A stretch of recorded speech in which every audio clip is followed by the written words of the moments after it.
Good morning students Haryana GK की series को आगे बढ़ाते हैं। इससे पहले हमारे कई वीडियोस के अंदर क्वेश्चन हो चुके हैं। उसी सीरीज़ का अगला क्वेश्चन 69 है। मीर भोज के शासनकाल में कौन सा स्थान उत्तर भारत का व्यापारिक केंद्र था।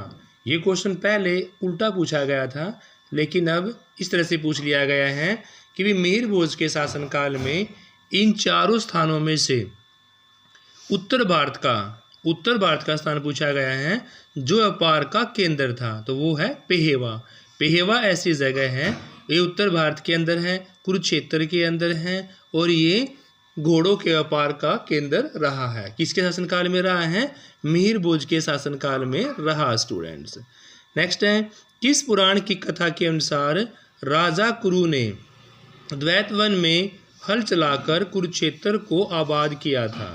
क्वेश्चन पूछा गया भाई इन चारों में से कौन सा पुराण ऐसा है जिस पुराण की कथा के अनुसार राजा कुरु ने द्वैत वन में हल चलाकर कुरुक्षेत्र को आबाद किया, तो वो है भाई वामन पुराण। कौन है?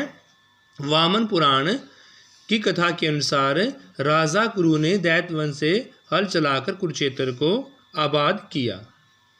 नेक्स्ट क्वेश्चन है, महाराजा अग्रसेन ने हिसार के निकट किस स्थान पर व्यापारियों के समृद्ध नगर की स्थापना की। महाराजा अग्रसेन ने हिसार की जगह का नाम पूछा हुआ है। यह हिसार के निकट किस स्थान पर व्यापारियों के समृद्ध नगर की स्थापना की थी, उस जगह का नाम बताना है। तो भाई वो है अग्रोहा। अग्रोहा कहाँ भाई? हिसार के अंदर है। अग्रोहा हिसार के अंदर व्यापारियों को समृद्ध नगर बसाने की योजना की थी। नेक्स्ट है, बाबर कालीन राजपूत शासक मोहन सिंह मंडार बाबर के काल का है, राजपूत शासक है, नाम है मोहन सिंह मंडार, की रियासत हरियाणा में कहाँ पर थी। ये क्वेश्चन पूछा गया है कि भी बाबर के काल का राजपूत शासक मोहन सिंह मंडार की रियासत हरियाणा में कहाँ पर है, तो ये है भाई कैथल के परगने मंडार में। कैथल के परगने मंडार में रियासत है। फर्स्ट इसका राइट आंसर होगा कैथल के परगने मंडार में। फिर है, बौद्ध काल के किन महाजनपदों में आधुनिक हरियाणा के भाग शामिल थे। क्वेश्चन पूछा गया भाई बौद्ध काल के किन महाजनपदों में आधुनिक हरियाणा के सारे भाग शामिल थे, तो वो है सूरसेन और अवंती। सी इसका राइट आंसर होगा। बौद्ध काल में महाजनपदों के लिए आधुनिक हरियाणा के भाग शामिल थे सूरसेन और अवंती, इसका राइट आंसर है स्टूडेंट्स। फिर अभी आपने क्वेश्चंस को सुमेलित करना है। इंडो ग्रीक के सिक्के आपके कहाँ से मिले हैं, तो भी इंडो ग्रीक के सिक्के मिले हैं खोखरा कोट रोहतक से। इंडो ग्रीक सिक्के कहाँ से मिले हैं? इंडो ग्रीक सिक्के मिले खोखरा कोट रोहतक से। फिर आपका टकसालें कहाँ से मिली है भाई, तो टकसालें मिली है आपकी अग्रोहा बरवाड़ा औरंगाबाद से। टकसालें कहाँ से मिली है? अग्रोहा बरवाड़ा औरंगाबाद से मिली हैं। इंडो ग्रीक के सिक्के खोखरा कोट रोहतक से मिले हैं। और भाई सोने तांबे के सिक्के कहाँ से मिले हैं? ये मिले हैं मिथाथल। अरे मिथाथल कहाँ भाई? भिवानी में। ये क्वेश्चन भी कई बार पूछा गया है कि मिथाथल का संबंध कहाँ से, तो मिथाथल आपके भिवानी के अंदर है। फिर है, अग्रेज जनपद के सिक्के कहाँ से मिले हैं, तो ये मिले भी अग्रोहा से। देखो ऐसे अग्रे और ऐसे अग्रोहा। अग्रोहा कहाँ है? हिसार के अंदर। तो अग्रे जनपद के सिक्के मिले आपके अग्रोहा में, एक मैचिंग हो गई। इंडो ग्रीक के सिक्के कहाँ से मिले आपके? अग्रोहा बरवाड़ा औरंगाबाद से। फिर अभी आपके इंडो ग्रीक के सिक्के आपके खोखरा कोट रोहतक से मिले हैं। इंडो ग्रीक का खोखरा कोट के साथ हो गया, अग्रे जनपद का अग्रोहा के साथ हो गया। फिर आपकी टकसालों की बात करते हैं तो अग्रोहा बरवाड़ा औरंगाबाद के। और सोने तांबे के सिक्के आपके कहाँ हो गए भाई? सोने चांदी के सिक्के आपके हो गए मिथाथल भिवानी के अंदर। नेक्स्ट क्वेश्चन है, नेक्स्ट क्वेश्चन आपका ये भी सुमिलित करना है भाई, हर्ष और पुष्यभूति वंश का जो परिचय देने वाला है वो इनमें से कौन सा जिला है। हर्ष और पुष्यभूति वंश का परिचय देने वाला तो कौन है भाई? सोनीपत। 9वीं शताब्दी का जो भोजदेव अभिलेख है वो कहाँ से मिलता है अभी? पेहवा कुरुक्षेत्र से। कौन सा? 9वीं शताब्दी का भोजदेव का अभिलेख कहाँ से मिला आपको? ये मिला है आपका पेहवा कुरुक्षेत्र। फिर आपका पशुपति संप्रदाय से संबंध अभिलेख कहाँ से मिला है? सिरसा से। कहाँ से मिला भाई? सिरसा से। और फिर 12 खड़ी की लिखाई का प्रमाण देने वाला अभिलेख मिला है जगाधरी धून जगह से। 12 खड़ी की लिखाई का प्रमाण देने वाला जो अभिलेख मिला है जगाधरी धून से मिला है। और पशुपति संप्रदाय से संबंध रखने वाला अभिलेख आपका मिला है हिसार से। और हर्षकालीन पुष्यभूति वंश का परिचय देने वाला कहाँ से मिला है? सोनीपत से। और 9वीं शताब्दी का भोजदेव का अभिलेख मिले हैं पेहवा से स्टूडेंट्स। तो ये आपके राइट आंसर होगा फर्स्ट। ए का सेकंड सोनीपत, बी का पेहवा, पशुपति का सिरसा और 12 खड़ी की लिखाई का प्रमाण देने वाला अभिलेख जगाधरी दून जगह से मिला है स्टूडेंट्स। नेक्स्ट क्वेश्चन भी आपका भाई सुमेलित करने वाला ही है कि आपके पास सूची फर्स्ट सेकंड के साथ सुमेलित करनी है। देखो, बुंगेल सिंह का संबंध बलावली से था। बै से बुंगेल, बै से बलावली। बुंगेल सिंह बलावली, जाबित खां का जींद के साथ, भाग सिंह का रानिया के साथ और संगत सिंह का छछरौली के साथ। तो भाई बुंगेल का बै की मैचिंग कर लो। बुंगेल सिंह बलावली, जाबित खां जींद, भाग सिंह रानिया और संगत सिंह क्या है? छछरौली। तो इसका फर्स्ट, सेकंड, थर्ड, फोर्थ ये ऑप्शन सही होंगे स्टूडेंट्स।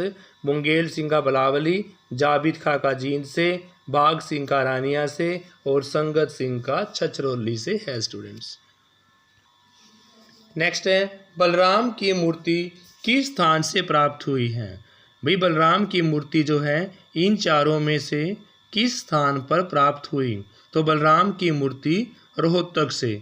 बलराम की मूर्ति रोहतक से प्राप्त हुई है स्टूडेंट्स। महाभारत में नकुल द्वारा जीते गए किन क्षेत्रों का वर्णन या उल्लेख किया गया है?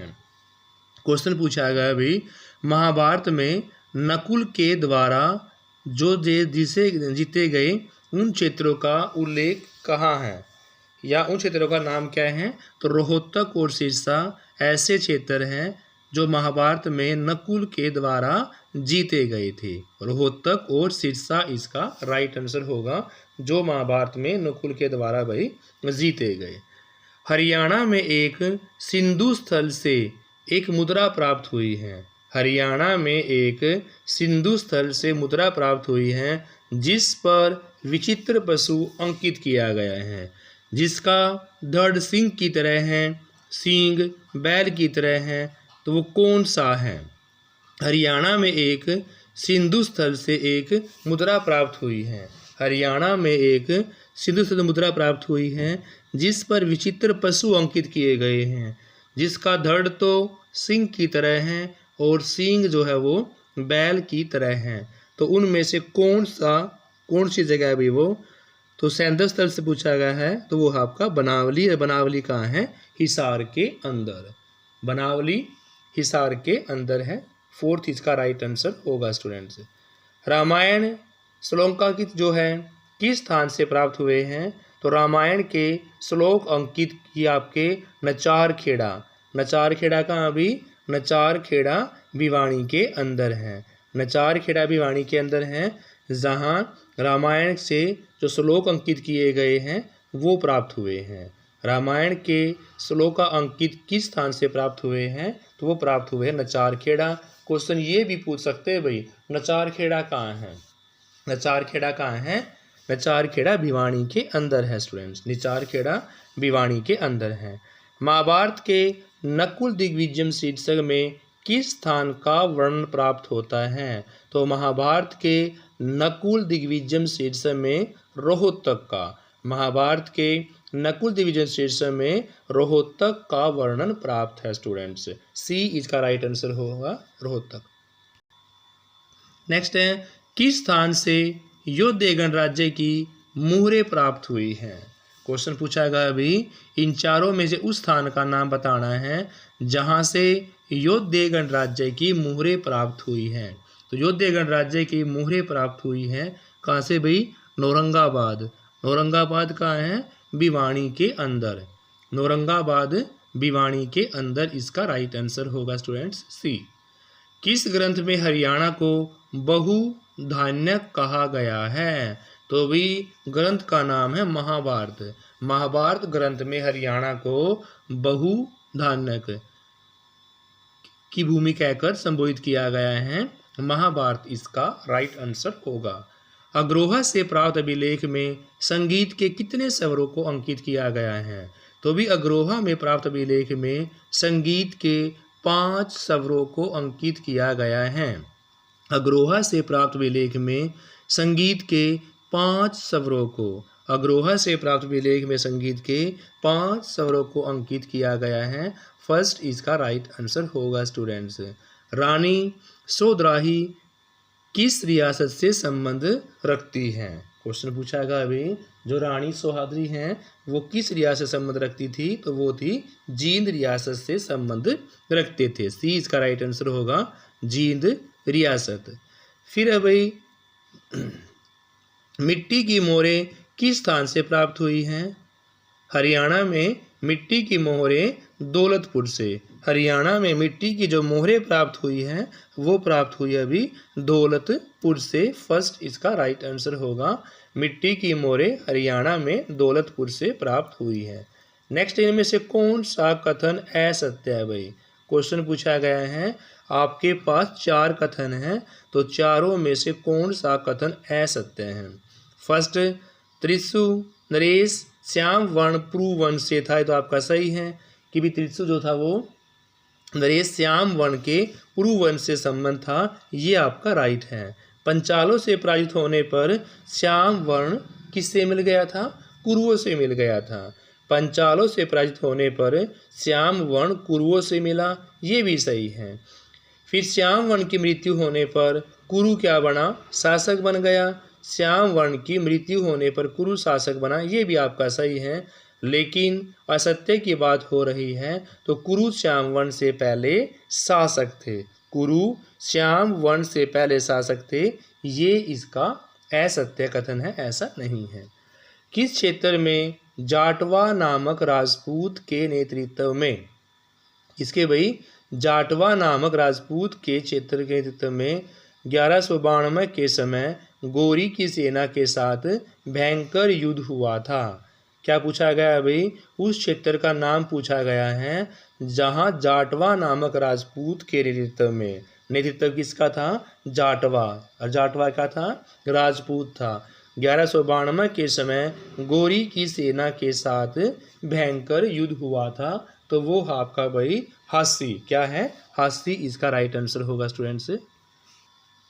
नेक्स्ट अभी तोमर शासकों के शासनकाल में हरियाणा में क्वेश्चन पूछा गया है कि भी तोमर शासकों के शासनकाल में हरियाणा में व्यापार, कला और संस्कृति की उन्नति की जानकारी किस ग्रंथ से मिलती है? क्वेश्चन है भाई कि तोमर शासकों के शासनकाल में हरियाणा में व्यापार, कला, संस्कृति की उन्नति की जानकारी यशतिलक चंपू नामक काव्य से मिलती है। यशतिलक चंपू नामक काव्य से तोमर शासकों के शासनकाल में हरियाणा में व्यापार करने की, कला और संस्कृति की उन्नति की जानकारी मिलती है। कौन चित्तौड़ के शासक संग्राम सिंह के साथ मिलकर बाबर के विरुद्ध युद्ध की तैयारी कर रहा था? इनमें से उसका नाम बताना भाई जो चित्तौड़ के शासक संग्राम सिंह के साथ मिलकर बाबर के विरुद्ध युद्ध की तैयारी कर रहा था, तो वो आपका हसन खां मेवाती। हसन खां मेवाती ऐसे है भाई जो चित्तौड़ के शासक संग्राम सिंह के साथ मिलकर बाबर के विरुद्ध युद्ध की तैयारी कर रहे थे। फर्स्ट इसका राइट आंसर होगा स्टूडेंट्स। नेक्स्ट है कंपनी के विरुद्ध जो विद्रोह हुए 1857 की क्रांति या हरियाणा में, उससे पहले वो स्टूडेंट जान लेते हैं। जींद का विद्रोह करने वाले का नाम प्रताप सिंह था भाई।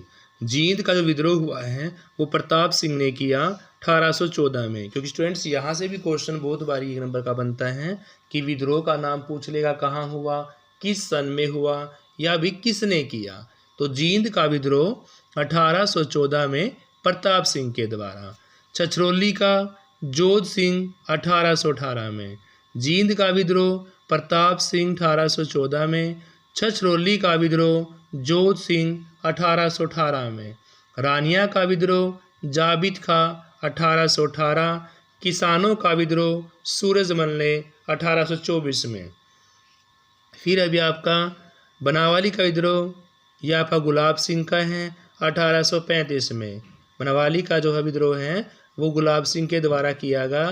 कब किया गया? 1835 में। और कैथल का विद्रोह गुलाब सिंह, साहिबा कौर, सूरज कौर। देखो कैथल के विद्रोह में भाग लेने वाले, नेतृत्व करने वाले 3 बंदों का नाम क्या क्या है भाई? गुलाब सिंह है, साहिबा कौर है और सूरज कौर है। और वर्ष है 1843। लाडवा का विद्रोह किया अजीत सिंह ने 1845 में। दोबारा फिर देखो भाई, जींद का विद्रोह 1814 में प्रताप सिंह के द्वारा। छछरौली का विद्रोह जोध सिंह के द्वारा 1818। रानिया का विद्रोह जाबित खां 1818। किसानों का विद्रोह सूरजमल 1824 में। बनावली का विद्रोह गुलाब सिंह के द्वारा 1835 में। कैथल का विद्रोह गुलाब सिंह के द्वारा। दूसरा बंदा साहिबा कौर और तीसरे हैं सूरज कौर। तीनों ने 1843 के अंदर मिलकर विद्रोह किया। लाडवा का अजीत सिंह ने 1845 में भी। कब किया? 1845 में यह नेतृत्व किया। स्टूडेंट्स आगे देखते हैं। स्टूडेंट्स नेक्स्ट क्वेश्चन आपका 1857 की क्रांति के जो प्रमुख नेता हैं उनका नाम भी जान लेते हैं कि किस व्यक्ति ने किस स्थान से भाग लिया। तो भी तुल्लाराम का संबंध किससे है? अहीरवाल से। 1857 की क्रांतियों में तुल्लाराम जी का संबंध है अहीरवाल से। मोहन सिंह का संबंध रोपड़ से। हुक्मचंद का हासी हिसार से। सदरुद्दीन का मेवाती, क्योंकि भाई सदरुद्दीन तो मेवाती घराने के नाम से जानते हैं। सदरुद्दीन का संबंध किससे है? मेवात से। अकबर अली का पटौदी से और बहादुर जंग का दादरी से। कहाँ से हैं? बहादुर जंग दादरी, गफूर अली पलवल और अमीनुद्दीन लोहारू। तो भी तुल्लाराम का संबंध अहीरवाल से है। मोहन सिंह का रोपड़ से। हुक्मचंद का हासी से। सदरुद्दीन का मेवात से। और अकबर अली की बात करते हैं तो पटौदी से। बहादुर जंग का दादरी से। गफूर अली का पलवल से। इसका भाई गफूर अली का पलवल से और अमीनुद्दीन का लोहारू से संबंध है। स्टूडेंट्स किससे? लोहारू से अमीनुद्दीन का। फिर है नूर मोहम्मद खां का रानिया से। नूर मोहम्मद खां का संबंध किससे भाई? रानिया से। धानु सिंह का फरीदाबाद से। नूर मोहम्मद खां का रानिया से। धानु सिंह का फरीदाबाद से। नाहर सिंह का वल्लभगढ़ से और अहमद अली का फरूखनगर से। इमाम अली कलंदर का संबंध पानीपत से है। ये पानीपत वाला क्वेश्चन तो भी बहुत बारी पूछा जा चुका है। इमाम अली कलंदर का संबंध किससे है? पानीपत से है। साबर खां का संबंध किससे भाई? सापला से। हसन अली का दुजाना से और मोहम्मद आजम का बट्टू से। विसारत अली का खरखोदा से संबंध रखते हैं। स्टूडेंट्स नूर मोहम्मद खां का रानिया से। धानु सिंह का फरीदाबाद से। नाहर सिंह का वल्लभगढ़ से और अहमद अली का फरूखनगर से। इमाम अली कलंदर का पानीपत से। साबर खां का सांपला से और हसन अली का दुजाना से। मोहम्मद आजिम की बात करते हैं तो भट्टू और विसारत अली का संबंध खरखोदा से है। स्टूडेंट्स नेक्स्ट है भाई हरियाणा की रियासतें कौन कौन सी है, उनको भी इसी वीडियो के अंदर जान लेते हैं। स्टूडेंट्स तो वल्लभगढ़ रियासत वर्तमान में हरियाणा राज्य के फरीदाबाद जिले में स्थित है। वल्लभगढ़ कहाँ भाई? फरीदाबाद जिले में। ये क्वेश्चन बहुत बार पूछा जा चुका है कि वल्लभगढ़ का शासक जो है वो कहाँ पर है? फरीदाबाद के अंदर है। तो वल्लभगढ़ रियासत याद रखनी आपको फरीदाबाद जिले के अंदर है। वल्लभगढ़ रियासत की स्थापना चरणदास के पुत्र बलराम ने की थी। किसने की भाई? चरणदास के पुत्र बलराम के द्वारा वल्लभगढ़ रियासत की स्थापना की गई थी। 9 जनवरी 1858 को वल्लभगढ़ रियासत के आखिरी शासक का नाम क्या था भाई? नाहर सिंह। नाहर सिंह वल्लभगढ़ के आखिरी शासक का नाम था। इसको चांदनी चौक में क्या कर दिया था? फांसी पर लटका दिया गया था। किसको भाई? नाहर सिंह को चांदनी चौक में फांसी पर लटका दिया। यानी कि 9 जनवरी 1858 को वल्लभगढ़ रियासत के आखिरी शासक नाहर सिंह को चांदनी चौक में फांसी पर लटका दिया गया। फिर है कोटला घासेड़ा। कोटला घासेड़ा जागीर जो नूह के अंदर है, इसे मेवात के नाम से भी जाना जाता है। यहाँ मेव नामक जो जातियाँ हैं वो ज़्यादा पाई जाती है। कौन सी भी? मेव। कहाँ? मेवात में। मेव जाति मेवात में ज़्यादा पाई जाती है। सुल्तान फिरोज शाह तुगलक ने सांबरपाल नाम व्यक्ति की बहादुरी से प्रभावित होकर कोटला क्या दी थी भी? कोटला की जागीर दे दी थी। किससे को? सांबरपाल नाम व्यक्ति की बहादुरी से प्रभावित होकर कोटला की जागीर उनको दे दी थी। कोटला घासेड़ा जागीर जो नूह के अंदर है, जिसको मेवात के नाम से भी जाना जाता है। यहाँ इनका नाम मेवाती क्यों पड़ा भी? मेव जाति या मेव जनजाति की अधिकता के कारण। सुल्तान फिरोज शाह तुगलक ने सांबरपाल नाम व्यक्ति की बहादुरी से प्रभावित होकर कोटला की जागीर उनको दे दी थी। नेक्स्ट है फिरोज शाह तुगलक के द्वारा इन्हें बहादुर नायक की क्या दी भाई? उपाधि दी। किसके द्वारा? फिरोज शाह तुगलक के द्वारा बहादुर नायक की उपाधि दी। 1380 के बाद बहादुर नायक ने कोटला में एक किले का निर्माण करवाया और अलवर के किले पर कब्जा करके रियासत का विस्तार कर लिया। क्या किया भाई? कि भी फिरोज शाह तुगलक के द्वारा बहादुर नायर की उपाधि दी गई और 1380 के बाद बहादुर नायर ने कोटला में किले का निर्माण करवाया गया और अलवर के किले पर क्या कर लिया? अलवर के किले पर कब्जा करके अपने शासन का विस्तार किया। अलवर कहाँ भी? राजस्थान है। तो अलवर का किला राजस्थान में है और उसके क्षेत्र पर कब्जा करके इन्होंने अपनी रियासत का विस्तार कर लिया। इस रियासत के शासक का नाम क्या था भाई? हसन खां मेवाती। हसन खां मेवाती ने राणा सांगा की सहायता से उसको युद्ध में क्या कर दिया? मार दिया। इस रियासत का शासक हसन खां मेवाती ने राणा सांगा की सहायता की और उसको युद्ध में ही मार दिया। हसन खां के पुत्र का नाम था नाहर खां। हसन खां के पुत्र का नाम नाहर खां को बाबर ने गद्दी पर बैठा रहने दिया। इसको क्या किया भाई? गद्दी पर बैठा रहने दिया, परंतु मेवात की कई रियासतों को अपने अधीन अपने क्षेत्र के अंदर कर लिया। तो स्टूडेंट्स, इस प्रकार से हरियाणा की रियासतों का टॉपिक भी हमने इसी वीडियो में कवर किया। स्टूडेंट्स, आपका बहुत बहुत थैंक यू, धन्यवाद। इस क्लास को लाइक शेयर अवश्य करें। Thank you students.